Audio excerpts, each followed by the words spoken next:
Avis vascular centre, మన దేశంలోనే the best varicose vein hospital. Mister Jagannatham, ఇది రాతికోట. యమపాశం అని పిలువబడే ఆంధ్ర సెంట్రల్ జైలు. ఇండియాలోకెల్లా, నోనో ఆసియాలోకెల్లా ఇది అతి పటిష్టమైన జైలు. ఎన్ని ప్రయత్నాలు చేసినా నేరస్తుడు ఇందులో నుంచి తప్పించుకోవటం అసాధ్యం. ఐసి యమపాశ నుంచి ఎవడు ఎలా తప్పించుకోలేడో ఇది అంతే అన్నమాట. ఎస్, నగరానికి దూరంగా ఎత్తైన కొండ మీద ఉంది. ఒక పక్క భయంకరమైన లోయ, మరొక పక్క ఎత్తైన గోడలు, కరెంట్ ఫెన్సింగ్, కట్టుదిట్టమైన కాపలాలు. It is impossible to escape from this jail. Even then there are so many complications. సాధారణంగా ఈ జైలుకి సూపరింట్ గా రావాలంటే ఎవరైనా సరే వెనుకంజ వేస్తారు. అలాంటిది కావాలనే మీరు ఈ జైలుకి సూపరింట్ గా వస్తున్నారంటే మిమ్మల్ని అభినందించి తీరాలి. జీవితంలోనైనా జాబ్లోనైనా ఒక ఛాలెంజ్ ఉంటేనే అందం ఆనందం. నిజమే, కానీ ఈ ఉద్యోగం వట్టి ఛాలెంజ్ మాత్రమే కాదు, ఇది చాలా రిస్క్ తో కూడిన పని. ఎందుకంటే ఈ జైల్లో ఉండే నేరస్తులు రక్తం తాగే రాక్షసులు లాంటి వాళ్ళు. వీడు మాస్ మర్డరర్ బోస్. వీడు 20 మంది ఆడవాళ్ళని రేప్ చేసి చంపిన ఇండియాస్ బోస్టన్ స్ట్రాంగులర్ కాసిం ఖాన్. వీడు కలకత్తా కిల్లర్ గా పిలువబడి ఎంతో మంది పిల్లల్ని చంపిన రాక్షసుడు కాళీచరణ్.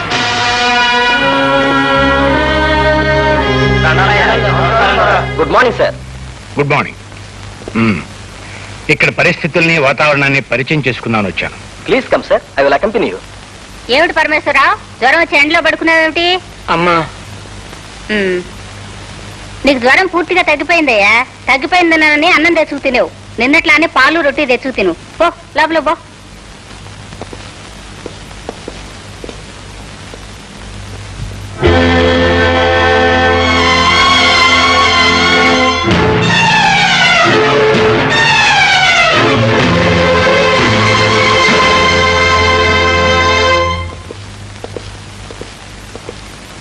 వాట్ మిస్ రాజా, ఎవరావిడే?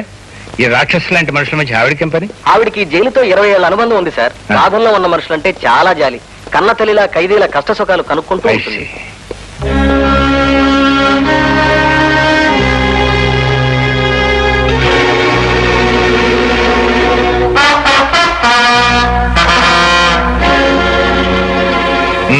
అతను భీమరాజుని నోటోరియస్ క్రిమినల్ సార్. పేరు విన్నాను. ఇతనే కదూ పెద్ద పెద్ద పాలిటీషియన్స్ తో సంబంధం ఉన్న దాదా? Yes sir. రాజకీయ పరమైన హత్యలకు, గూడు పుటానీలకు వీడికి వేలు లక్షలు సొమ్మిచ్చి ఎంతో మంది ఉపయోగించుకుంటారు సార్. జాలి, దయ, దాక్షిణ్యం ఏమాత్రం లేని కర్కోటకుడు సార్ వీడు. వీడు ఇక్కడ ఉండటం మూలంగా పాపం ఎంతమంది రాజకీయ నాయకులు ఇబ్బంది పడుతున్నారో. చక్కటి సార్, ఇవాళ మన కార్యక్రమాలు ఏంటి? బుక్కుతి ముందు మీకోసం శ్మశానంలో పీనుగుల్లా కాసు కూర్చున్న నలుగురిని కలుసుకుని పలకరించడం. ఆ తర్వాత మధ్యాహ్నం లంచగొండి మంత్రి గారింటో లంచి, సాయంత్రం 4 గంటలకి కత్తెర పని. కత్తిరి పని? అదేనండి కత్తెర పని. కత్తిరి పని నేసేటి పెట్టయ్యా. నేనేమన్నా మంగళం అనుకున్నావా, లేకపోతే జేబులు కత్తిరించోడు అనుకున్నావా? అదేం కాదండి, రిబ్బన్ కత్తిరింపు. హనుమాన్ జంక్షన్ లో బార్ ఓపెనింగ్. మరి అలా చెప్పాడు వచ్చు కదటయ్యా. అసహ్యంగా కత్తిరి పని అంత పెట్టి తర్వాత సాయంత్రం 6 గంటలకి తాపీ పని. అదేనండి అనాథ శరణాలయం పునాది రాయి మీద ఇంత సిమెంట్ కొట్టడం. ఇదిగో నలుగురు ఉండగా కత్తిరి పని తాపీ పని కదయ్యా, బాగోదు. అలాగే సార్, అలాగే.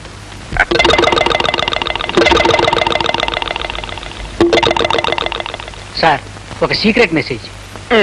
మీరు కూడా వెళ్ళండియ్యా, ఇదేదో చీకరెట్ అంట. ఆ చీకరెట్ చక్కటి చెవులు చెప్పు.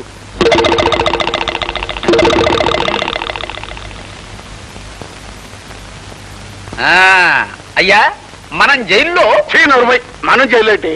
పొరపాటు జైలు సూపరింటెండెంట్ గా వేయించిన జగన్నాథం గారి దగ్గర నుంచి మెసేజ్. ఏటాడో చూపదంటూ ఆ దేవరాజు గారిని జైలు నుంచి బయటకు పంపి ఏర్పాటు చేశాడా? ఆయన ఆఫీసర్ గా ఛార్జీ తీసుకున్నారట. ఆ భీమరాజు గారిని చూశారట. త్వరలోనే తప్పించే పథకం వేస్తారట. ఆ సూపరింటెండెంట్ గారు తొందరలోనే పథకం వేసి ఆ భీమరాజు గారిని జైల్లోంచి బయటకు పంపేయాలా? ఈడు బయటకు వచ్చి బలంగా ఉన్న మన యశపతి నాయకుడిని చంపేయాలా? అప్పుడు చూడు చక్కటి, ఇక మనం ఎలక్షన్ లో సునాయాసంగా గెలిచినట్టే. రాత్రి కోడి కూరతో పాటు ఒక క్వార్టర్ బాటిల్ కూడా కొట్టుకొచ్చాయి. చొక్క పడితే ముక్క మరింత రుచిగా ఉంటుంది. అలాగే గురు.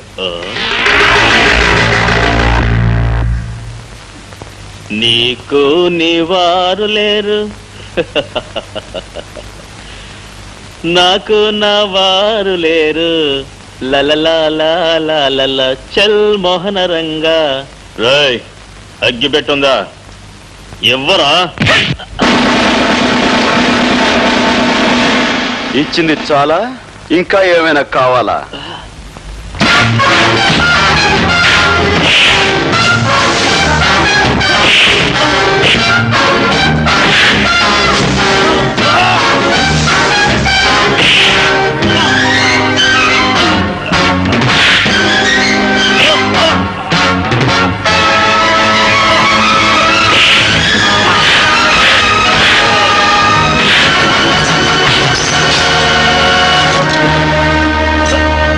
బయట ప్రపంచంలో నువ్వు పెద్ద పులివి కావచ్చు, సింహానివి కావచ్చు, కానీ ఇక్కడ మాత్రం నువ్వు ఒక కుక్కవి.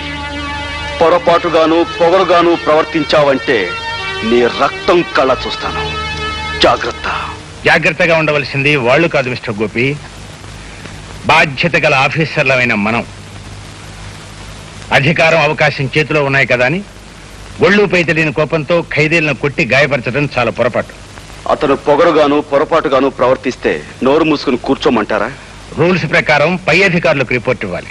సార్, మీ తల్లిని గాని మీ చెల్లిని గాని ఎవరైనా మీ కళ్ళ ముందే అవమానపరిస్తే ఆగి రూల్స్ ప్రకారం కంప్లైంట్ ఇస్తారా, లేక అక్కడికక్కడే అతనికి బుద్ధి చెప్తారా? ఏమిటి నువ్వు అనేది? అవును సార్, తల్లిని చెల్లిని ఎవరో పరాయివాడు మాట అంటే నోరు మూసుకుని ఊరుకునేవాడు పౌరుషం ఉన్న మగాడు కాదు. అంటే ఆ శారదమ్మ మా అమ్మ. నేను నీకు అమ్మని గనక నువ్వు నన్ను గౌరవంగా అభిమానంగా చూస్తున్నావని అందరూ అలాగే చూడాలని ఎక్కడుందిరా? అదే మాటమ్మా, నువ్వు నన్ను ఎలా చూసుకుంటున్నావో ఆ జైల్లో ఉన్న ప్రతి దొంగ వెధవని అలాగే చూసుకుంటున్నావు కదా. అయినా వాళ్ళకి మంచి మర్యాద. ఇదిగో, నువ్వు అసలు ఏం పని చేయకు, అడగబెట్టు. అవును, ఏం చెప్తున్నాను? ఎప్పుడో నా చిన్నప్పుడు ఏదో పని చేసావంటే అర్థం ఉంది. ఇప్పుడు నేను ఇంత పెద్ద ఆఫీసర్ అయ్యాను కదా, ఇప్పుడు కూడా ఆ జైల్లో ఉన్న దొంగ వెధవల గురించి. నీకు అలవాటు లేని పని ఎందుకురా? అలవాటు లేని పనులట. ఎన్ని గొప్ప గొప్ప పనులు చేస్తున్నాను. ఏమిట్రా నువ్వు చేస్తున్న గొప్ప గొప్ప పనులు? అక్కడ నేను ఒక మాటన వాడి బూజు దులిపిస్తానా? ఇదిగో ఇక్కడ ఇంటి బూజు దులుపుతాను. ఇంత చేసినా ఒక్క ముద్దు, నుదురు మీద ఒక్క ముద్దు ఇచ్చి, ఒరే గోపి ఇవాళ గ్రేట్ రా అంటే ఈ అల్పజీవి ఎంత సంతోషిస్తుంది. అబ్బే అదేమీ లేదు. పోమా, అసలు ఇండియాలో ఉన్న తల్లులందరూ ఇంతే. చేసిన పని గుర్తింపు ఉండదు కదా. ఒరే నాన్న, నిజంగా నువ్వేదైనా గొప్ప పని చేసి నేను తలెత్తి చూడాల్సినంత ఎత్తుకి ఎదిగిపోయిన రోజున నువ్వు అడగక్కర్లేదురా. ముద్దైనా దీవెనైనా నేనే ఇస్తాను. సరే, చూస్తూ ఉండు. నువ్వు మెచ్చి ముద్దిచ్చేంత ఘనకార్యం తొందరలోనే చేసి చూపిస్తా. మై డియర్ ఆఫీసర్స్, ఏ మనిషి పేరు చెబితే పసిపిల్లలు పాలు తాగటం మానేస్తారో, ఏ మనిషి పేరు వినబడితే వ్యాపారస్తులు తమ ఇనపెట్టెలు కూడా విడిచి పారిపోతారో, ఆ గండ్రగొడ్డలి మన జైలుకు వస్తున్నాడు. అతను 23 హత్యలు చేశాడు. అతి దారుణంగా తలలు నరికి వీధి గుమ్మాలకు వేలాడగట్టాడు. అడవిలో జంతువును వేటాడినట్టుగా వేటాడి పోలీసులు అతన్ని పట్టుకున్నారు. ఉరిశిక్ష పడింది. ప్రెసిడెంట్ దగ్గర నుంచి కన్ఫర్మేషన్ వచ్చే వరకు అతను ఈ జైల్లోనే ఉంటాడు. సార్, అంతమంది మనుషుల ప్రాణాలు తీసిన ఆ నరరూప రాక్షసుని ఉరి తీయడానికి కూడా ఇంకా ఫార్మాలిటీస్ ఏమిటి సార్? న్యాయానికి చట్టానికి చాలా తేడా ఉంది mister Gopi. You can't neglect the formalities. చూడండి, అతను తప్పించుకోకుండా చూడవలసిన బాధ్యత మనపై ఉంది. అతి ప్రమాదకరమైన ఆ మనిషిని చాలా కట్టుదిట్టాలతో మనం కాపలా కాయాలి. ఏమాత్రం పొరపాటు జరిగినా, అశ్రద్ధ జరిగినా ఇంతకాలం మన జైలుకున్న పరువు ప్రతిష్టలన్నీ మంట కలిసిపోతాయి. ఓకే?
ఏమిటా చూపు?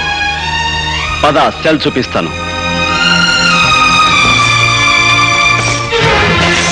అడవిలో జంతువులా పొగరుగా నడిస్తే పడగలవు, కాళ్ళకి చేతులకు సంకెళ్ళున్నాయని గుర్తుంచుకో. మో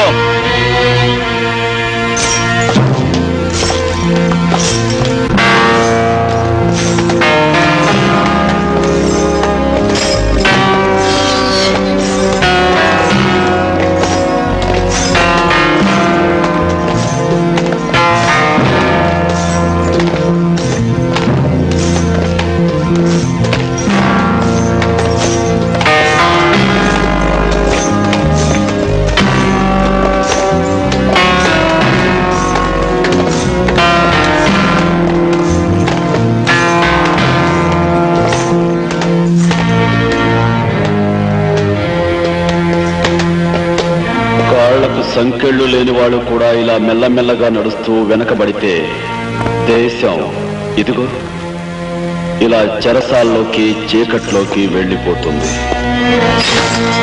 గుర్తుంచుకో. 52. Yes sir. 53. చెప్తావు sir. 54. 54. 54. 54.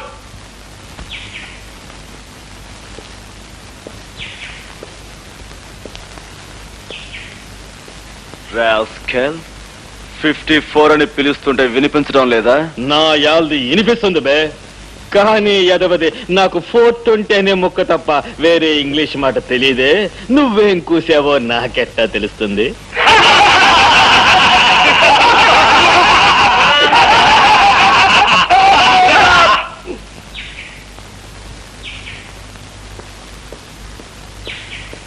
Full of an ass.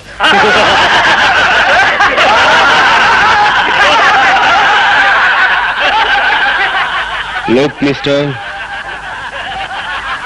not only in jail, everywhere, whether it is hell or heaven, you have to maintain discipline. Otherwise, you will be considered as an animal. Mind it. Animal?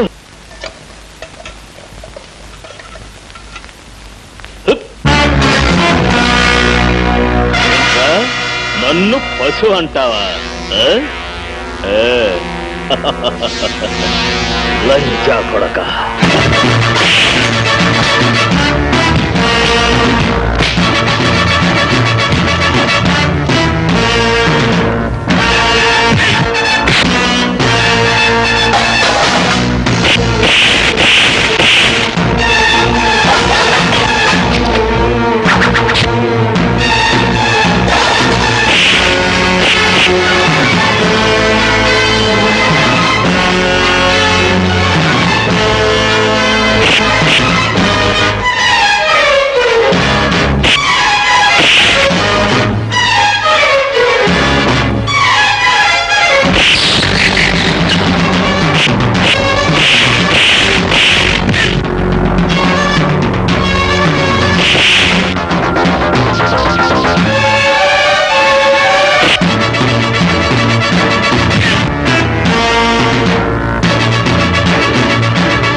క్రమశిక్షణ తప్పి జైల్లో కొట్లాడుకోవడం నేరం, అందుకే దండించాను. అతను పొగరుగాను పొరపాటుగాను ప్రవర్తిస్తే నోరు మూసుకుని కూర్చోవాలా? రూల్స్ ప్రకారం పై అధికారికి రిపోర్ట్ చేయాలి. నీ కన్న తల్లిని ఎవరో లంచాన్ని తిడితే నువ్వు వెళ్ళి ఎవరికో రిపోర్ట్ చేయవు. అన్నవాడిని నిలువునా చీరేస్తా. నీ తల్లి నా తల్లి ఒక్కరే. What Ramesh are you talking? ఒకరెవరు? భరత మాత. ఆవిడ మాట పడ్డా కూడా మౌనంగా ఉన్నవాడు మరణించిన వాడి కింద లెక్క. నీకు అన్నం పెట్టే అమ్మనడుగు.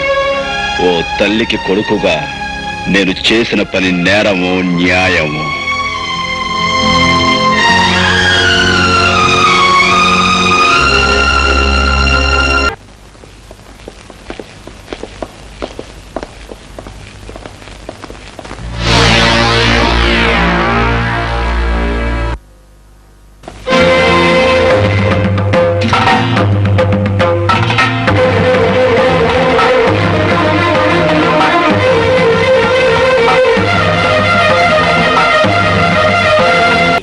దండలు తీసుకోండి అయ్యా.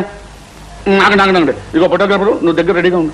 మడి సరిగ్గా పడపోయినా పర్లేదు, దండ మాత్రం బ్రహ్మాండంగా పడాలి. దండాలు బాబు. తీ. చాలే పద.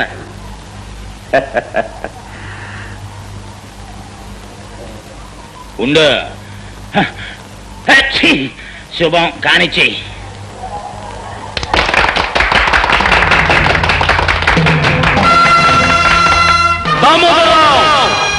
పేదవాళ్ళ బ్రతుకులు బుగ్గిపాలు చేసి గతిలేని వాళ్ళ బ్రతుకులు గంగపాలు చేసిన నువ్వు శ్మశాన ప్రారంభోత్సవానికి పిలవగానే వస్తావని తెలుసు. అందుకే ఈ ఏర్పాటు చేశాను. దీని ఆరంభం చేసిన నిన్ను ఇక్కడే అంతం చేస్తాను. ఎవిగో నీ సొమ్ము కాశపడి దారుణాలు చేసి నరహంతకులైన నీ తొత్తుల సమాధులు. ఇక ఈ 2 గోతులు నీకు అప్పుల పేరుతో రక్తం తాగే ఈ రాక్షసుడికి. ఒరే, శ్మశానానికి ప్రారంభం అనగానే నువ్వు ఇట్టాటిదేదో చేస్తావు నాకు తెలుసు. నేను సామాన్యుడు కాదు. నిన్ను పట్టి ఉరికమ్మ ఎక్కించడానికి చట్టాన్ని చుట్టూతో చుట్టబెట్టుకొచ్చాను చూడు.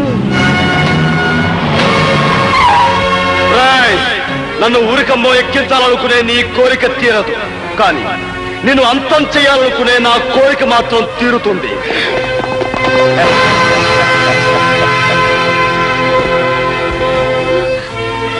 మా అన్నయ్య చెప్పడానికి వీల్లేదు. కావాలంటే మా ప్రాణాలు తీసుకోండి. మా అన్నయ్య మా కోసం 10 కాలాలు పడి బ్రతకాలి.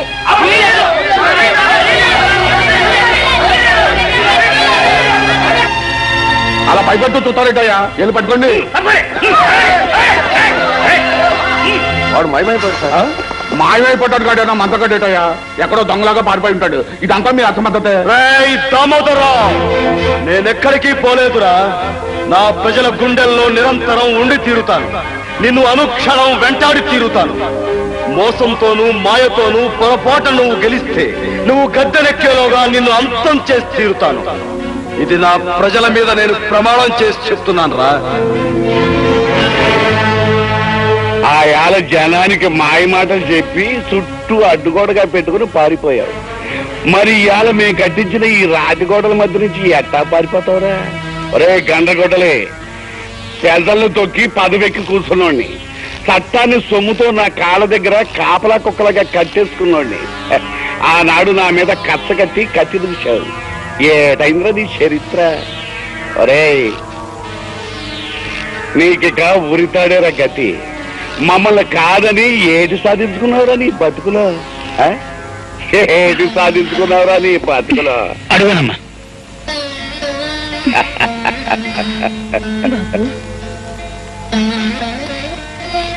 బాబు, ఇది నా కూతురు, నీ చెల్లి లాంటిది. నిన్ను చూడాలని, పుట్టబోయే బిడ్డకి నీ దేయంలు అందుకోవాలని పల్లె నుంచి ఇంత దూరం వచ్చింది బాబు. నిండు కడుపుతో ఇంత దూరం రావడం కష్టమేనా ఏం లేదు. గతుకుల రోడ్డు మీద బండిలో గడ్డేసి నీ కాడికి తీసుకొచ్చాను.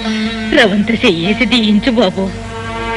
అన్నా, ఈ గడ్డ మీద కడుగెట్టి నా బిడ్డ నీలాగే నీతి కోసం, నా పేద జాతి కోసం ప్రాణం పెట్టేవాడవ్వాలని దీవించన్నా.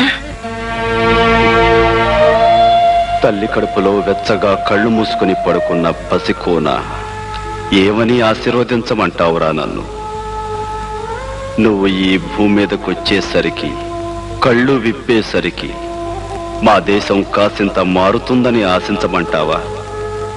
అప్పుడు కన్నీళ్లుండని నీకు ఈ దేశం చిరునవ్వుతో స్వాగతం పలుకుతుందని ఆశీర్వదించమంటావా?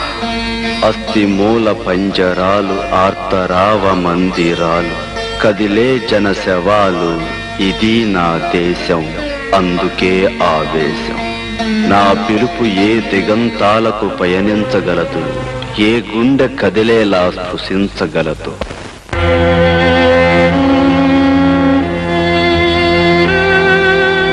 వీళ్ళే సార్ 3 రోజులుగా నిరాహార దీక్ష చేస్తున్నారు. వీడు వీళ్ళ లీడర్. ఏమయ్యా పెద్దయినా, ఏమిటి మీకు వచ్చిన బాధ? ప్రభుత్వం వారు ఏర్పాటు చేసిన విధంగా మాకు ఆహార పదార్థాలు అందటం లేదండి. మాకు న్యాయం జరగాలని మేము నిరాహార దీక్ష చేస్తున్నాం. భలేవాడివయ్యా, అందుకని అన్నం మీద కూర్చుంటావా? మీ కష్టం సుఖం చూడటానికి కదా నేను ఇక్కడుంది. మీకు న్యాయం జరిగేటట్టు చూసే బాధ్యత నాది. పద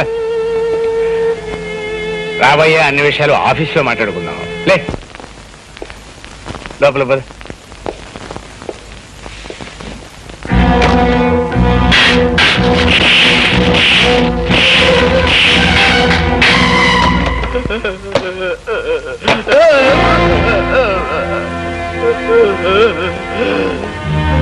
మీరు మనుషుల పశువుల? ఏమిటది? రక్తం వచ్చేలా కొడతారా? అనవసరంగా అభండాలు వేయకు. అతను లోపల తీసుకువెళ్ళాం. శాంతంగా జరిగింది ఏమిటి అని ప్రశ్నిస్తున్నాను. భయపడిపోయాడు, నోటి వెంట రక్తం వచ్చింది. ఈ విషయం ఇప్పుడే ప్రభుత్వానికి రిపోర్ట్ చేస్తాను. నీకు సాక్ష్యాలు ఆధారాలు ఏమైనా ఉన్నాయా? ఏమయ్యా, ఇతను మనం ఏమైనా చేశామా? ఆఫీసర్, ప్రతి సత్యానికి సాక్ష్యం ఉండదు.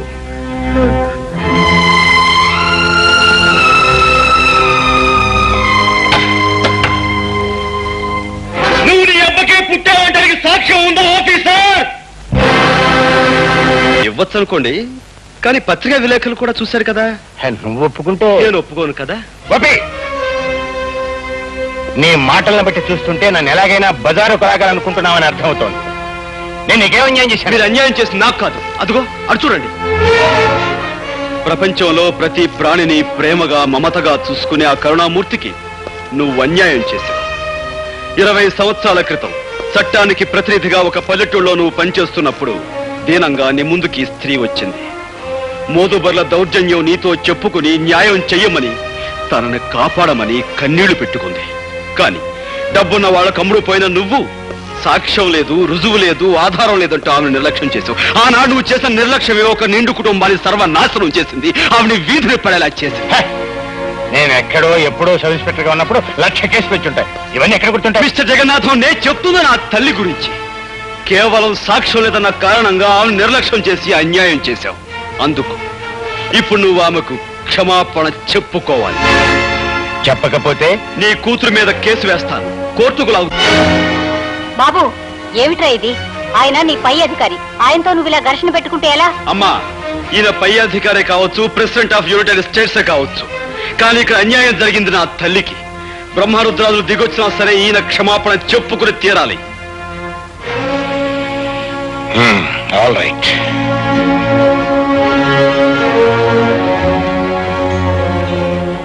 మీకు మీ కుటుంబానికి జరిగిన అన్యాయానికి నన్ను క్షమించమ్మా. సార్,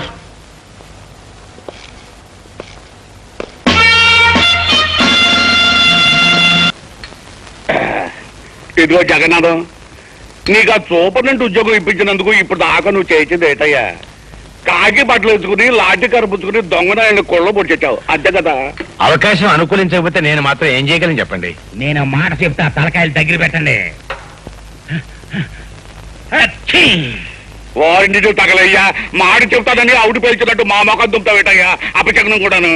ఇదిగో నా తుమ్మునట్ట తిట్టబాకయ్యా. అదెంత జయప్రదమైంది అంటే పెళ్లిళ్లలో ముందు నా చేత తుమ్మించుకుని ఆ తర్వాతే మంగళసూత్రం కట్టిస్తారు. సర్లే, పల్లెటూరు నుంచి నిన్ను పానిగట్టుకు రప్పించుకుంది ఎలక్షన్ వ్యవహారంలో మాకు సాయంగా ఉంటావుని కానీ నీ తుమ్ముల చరిత్ర చెప్పి మా మట్టి పోగొట్టావుని కాదు. ఎందుకు ఏంటంటావు చెప్పు. ఆ భీమరాజు గారిని నువ్వు బయటికి రప్పించలేకపోతే ఎలక్షన్లో నువ్వు చవరం అయిపోతావు. నిన్ను నమ్ముకున్న మేమంతా డెప్పు కొట్టించుకుంటాం. ఆ తర్వాత మనం అడుక్కోవాల్సింది ఓట్లు కాదు, చెప్ప చేత్తో పట్టుకుని చిల్లరా. ఆపోయి అపచక్ర మాటలు పెద్ద చెప్పొచ్చావు కానీ దేవరాజు గారిని బయటికి రప్పించే పథకం నేను అప్పుడే జగన్నాథంతో చెప్పే ఉంచాను. నాకు కూడా చెప్పు. మరి ఇదిగా ఈ మత్తు మందు పుడ్లో కలిపి పెట్టేస్తే ఇది తిన్న జైలు కాపల వాళ్ళంతా తొంగుంటారు.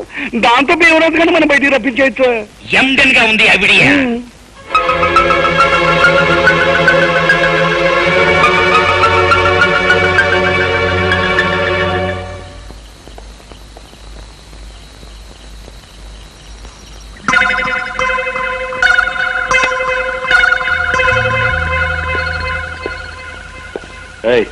సెంట్రీ వెంకట్రావు, రామమూర్తి, రామమూర్తి.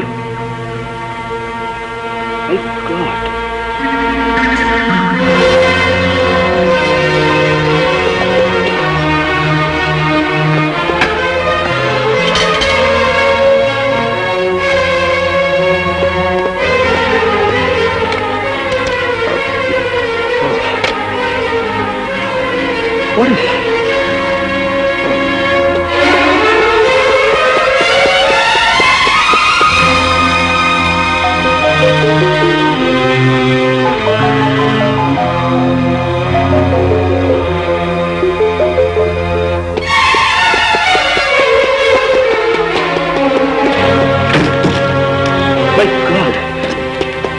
ఈ జైల్లో ఏదో కుట్ర జరగబోతుంది. ఏమిటో అర్థం కావడం లేదు. అక్కడక్కడ సెంట్రల్ స్పెషల్ పడి ఉంది. అందుకే మన స్టాఫ్ అంతా అలర్ట్ గా ఉండమను.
గండ్రగొడ్లే ఆ రివాల్వర్ తీసుకుని మీరు కాల్చి మన ఇద్దరం పారిపోదాం.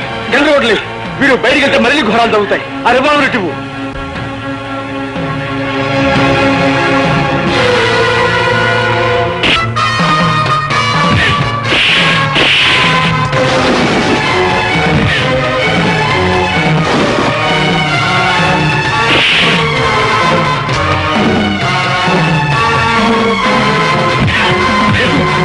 కాకుండా మెయిన్ గేట్ కూడా పగలగొట్టి పారిపోతున్నారు.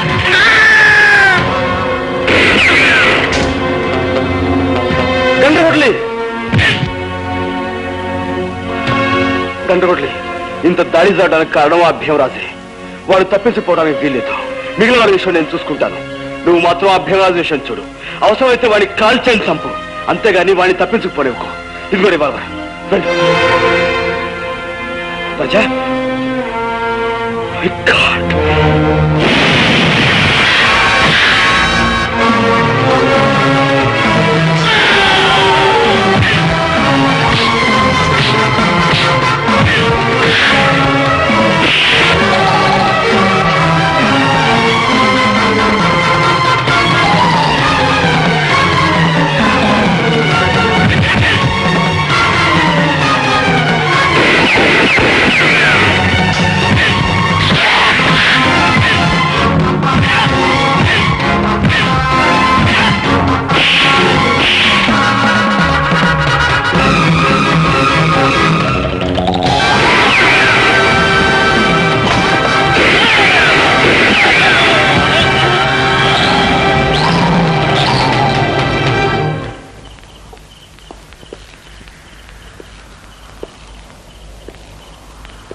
ఎవరైనా తప్పించాలని మీరింత దారుణం చేశారో వారి శవం ఇదిగో నా చేతుల్లో ఉంది. మర్యాదగా లొంగిపోండి.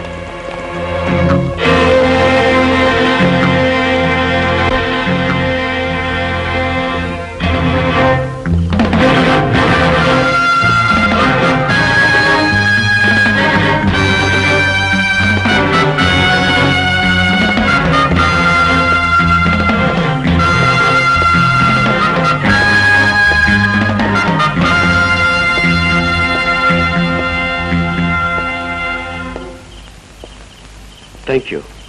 ఆ పిస్టల్ ఇవ్వు.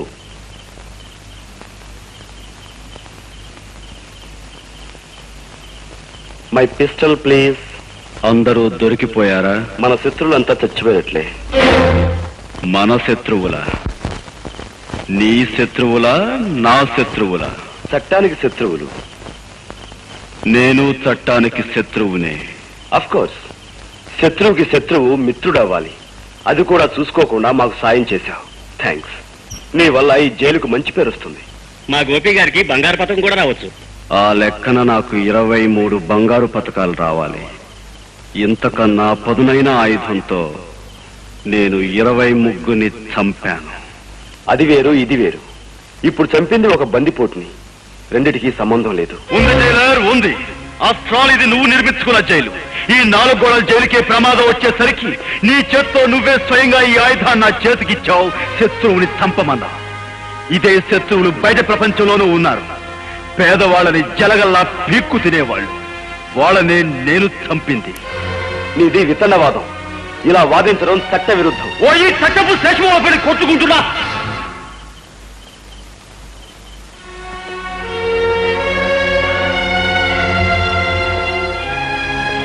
నీ విచక్షణ జ్ఞానం మీద నాకు నమ్మకం ఉంది. నీకు ఆలోచించగలిగే శక్తి ఉంది. ఓ భారతదేశ పౌరుడా, ఆలోచించు. చట్టం పరిధిలో ఒక దుర్మార్గుని చంపినందుకు బంగారు పథకం, న్యాయం పరిధిలో కొందరు దుర్మార్గుల్ని చంపినందుకు ఉరి శిక్ష. రెంటిలో ఏది సరైనదో ఆలోచించు.